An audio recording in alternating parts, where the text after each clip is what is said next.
Hi guys, Emma here and welcome back to another Tabby Thought Talk.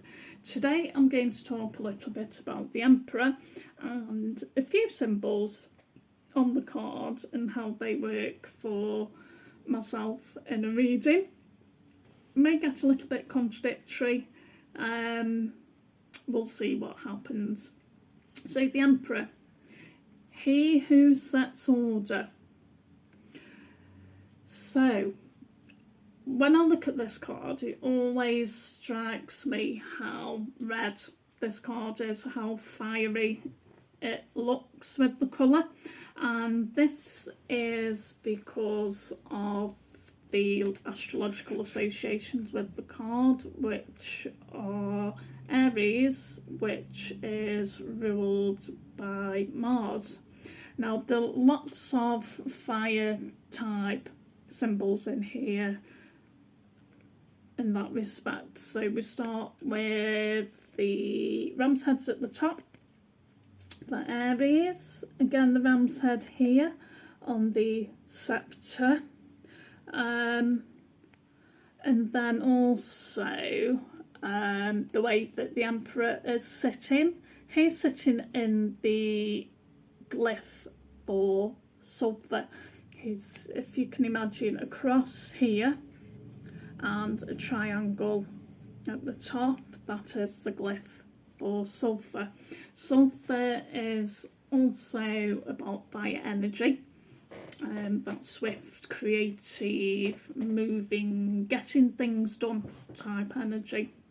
And there's also another, well, I think sulphur reference really, and this is these two yellow circles.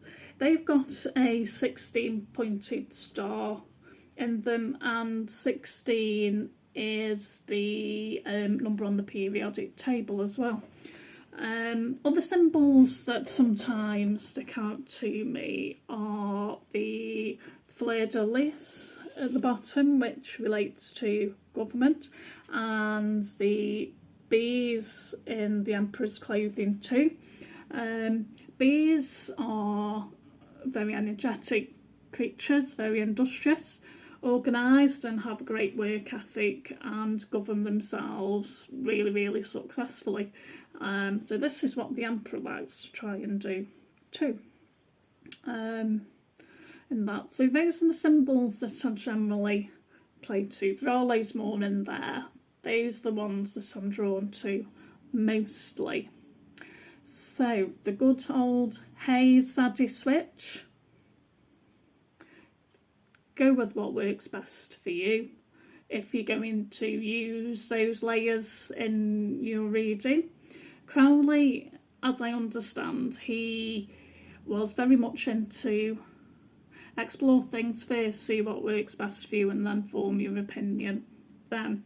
Because he never really tells us why in his writings, so choose what best for you. We know that he counter-changed Aries and Aquarius on the cards, but the energies don't match. So do what works best for you. With the Emperor being Tzaddi in the deck,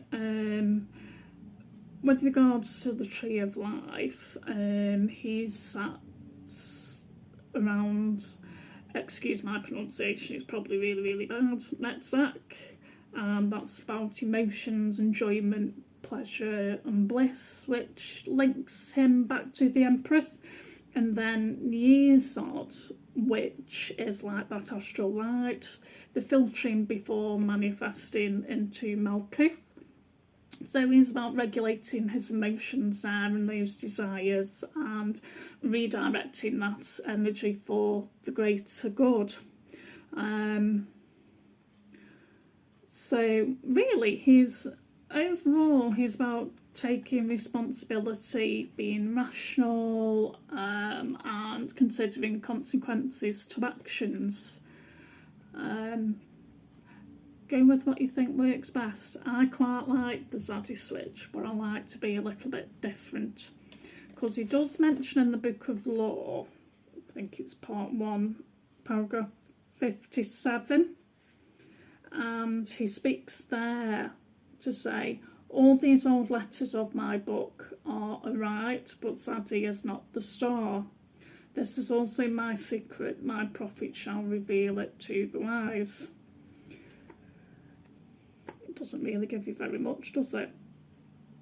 But still, to me that's saying choose which way you want to go, what works best for you, whether you go with the serpent or the dove.